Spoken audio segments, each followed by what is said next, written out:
Gatekeeping. What exactly is gatekeeping? Is it being used in the right context? That's what I want to talk about today. I've seen this term be thrown around a lot in the Ashes of Creation community here lately, in a couple of different contexts. And one of them I think is perfectly valid, and one of them is not. And I want to talk about that, and I want to hopefully we can start using this term a little more correctly. So I did a video last week, I believe it was called Ashes of Creation is Too Hardcore for You and Why You Should Play Anyway. And in that video, I talked about an aunt that I have who does not play video games. She basically plays Candy Crush on her phone.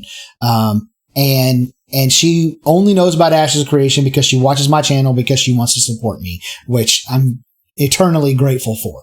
And she started talking to me about wanting to buy a computer and asking questions about Ashes of Creation. And in the video, I kind of rushed through the conversation that was actually had and kind of in an attempt to be funny. And it really came off as if I told her this game isn't for you and left. And that's not what happened. What actually happened is I sat down with her and we went over the costs of building a computer, and I explained to her the GPU crisis shortage thing we got going on and how much money that would cost, and how, the $15 subscription fee, and roughly how much time, you would need to play to really get anywhere. And so she started, listening and all that. And with pretty quickly, she was like, I didn't realize how much time it would take. She's like, I have maybe 2 hours spread out across the entire week in like 20 and 30 minute chunks that I could play. And I was like, I mean, you could play like that, but you're not going to get anything done. It would take you 2 years to get to max level like that. And even if you wanted to do like some just crafting and stuff, it just wouldn't get very far. And she was like, no, I wouldn't want to do that. I'm interested in more play than that. And, so she agreed that, right now it's not for her. And, I have already agreed that when the time comes, cause she wants to play still, but later, she's got a lot of things going on and they probably are not going to end before Ashes releases. But maybe a couple of years after Ashes is out, she might be in a position to start playing. She's getting close to retirement and stuff. Then she'll have some time, right? And so I told her, yeah, we'll pick out your computer and we'll order it to the house and I'll come over and I'll build the whole thing for you. And yeah, we'll get you all set up. So, but in that situation, had I just went, you're a Candy Crush player, like you're not good enough to play Ashes of Creation with us real gamers, and left, that would have been gatekeeping. Absolutely. That's gatekeeping. And yeah, I don't think that's a good idea, and I would never do that to anyone. I actually have several friends right now who want to play this game who I personally don't think have the time to play this game. They got too much going on in their lives, but they're really interested in it. And even though I don't think they have enough time, they've told me they want to play, so I've already agreed to go to their houses and build their computers for them when that happens, when they buy the stuff, when the game comes out, whatever, I'll hook them up and then try to get them started the best that I know how. My guess is they won't play for long because they're going to realize, oh crap, this takes more time, but that's not the point. But I'm totally with you guys. Gatekeeping, bad.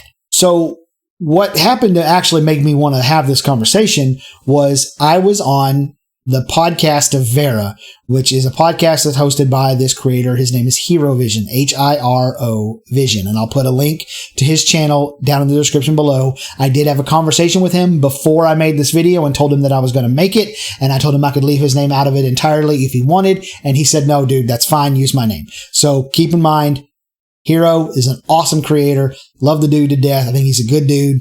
We just had like a little bit of a miscommunication here or a misuse of a word. And so I'm not trying to attack him. It's more about let's try to use this word correctly. So Hero basically invited me on the channel because of that video, the Ashes of Creation is Too Hardcore for You. And he wanted to have some discussion because he actually does not like the PvP elements of this game at all. He wants to play this game in a PvP free environment or a non-consensual PvP free environment. And he has this whole idea about they could have a server, and that server would be event PvP only. So only caravans, castle sieges, node sieges, that sort of thing. No open world ganking, essentially. I told myself and Mazriel, who was on the podcast with him, explained to him the reasons why that's a bad idea and how that's outside of the spirit of the game and the way the game was made. And he pretty much relented and said, okay, yeah, I can see now why maybe that's a bad idea. But then he kind of doubled down afterwards and was like, I just really get tired of telling people, being told by people the game isn't for me whenever I don't want to do the PvP. And live on the podcast as it happened, I was kind of like, okay, fine, sure. And then he was like, I hate gatekeeping. I hate gatekeeping. I don't like being told, the game's not for me. That's gatekeeping. And yeah, okay, fine. But then over the next couple days, it snuck its way back into the cerebellum, and I really started thinking about it. And I started going, wait a minute, that's not gatekeeping. There's nothing gatekeeping about that. And so then I started thinking about, what if somebody came along and this dude's he's like a big time, what's that game? Dang, I can't remember the name of the game, where you're basically just building cities. And he likes the ideas of Ashes of Creation as a city builder. He wants to play like a city builder simulation. So he wants to take combat entirely out of the game. No PvP, no PvE. So he's going, hey guys, let's take this out and let's just make it a city builder. What's your response? This game ain't for you, dude. This ain't the same game. This is a different thing. What if somebody went to the Call of Duty fan base and was like, I hate guns. Let's take guns out of this game. Game's not for you, dude. What if I went to my aunt and was like, Candy Crush, that's boring. There's not even any combat in Candy Crush. Let's put some combat in there. Let's make it where I can fight you and take your stuff. Game's not for me.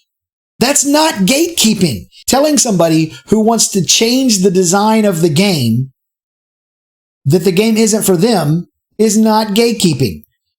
Telling somebody who you think is a lesser gamer than you that they shouldn't play the game that you play, that's gatekeeping. And I want to get that real clear, because that is two very, very, what do they call that? It's a difference with a distinction. That there is a very clear line there. And so whenever we're having these conversations with people, don't throw around the word gatekeeping if you want to remove parts of the game that are already part of the game. And by the lead designer's own words, he's the one who said the game isn't going to be for everyone, and that's okay. So don't use that word if somebody tells you, hey, look, the game's not for you, whenever all you're wanting to do is remove parts of the game that are already, that are designed into the game. Don't do that. If somebody's telling people you're not a good enough gamer for me to play the same games that I play, yeah, fine. Call those people gatekeepers. The other stuff, we got to stop doing that, guys. We got to stop doing that. That's all I wanted to talk about today. I just wanted to get that out off my chest. It's been really just sit wrong with me the last couple of days. So that's going to be it for that. So coming up next on the channel, I am about to record the story of how I became the leader of a progression rating guild, even though I didn't know what the hell progression rating was. I barely knew what rating was. That one there's not Ash's content to that. It's just purely a story about me. And if you're interested, you can watch it. If you're not, skip it. That's fine. And also coming up a little later after that, not today, probably not tomorrow, maybe not even Friday. I have landed a huge interview. Somebody way above my pay grade, and I'm going to sit down with him and we're going to discuss, Ashes, MMOs, all that stuff. It's going to be awesome. It's going to be a good time. So you guys make sure that you subscribe and you hit the little notification bell to get that interview, because it's going to be a good one. All right. I will see all you guys, I guess in the next video, and then, whenever the interview comes out.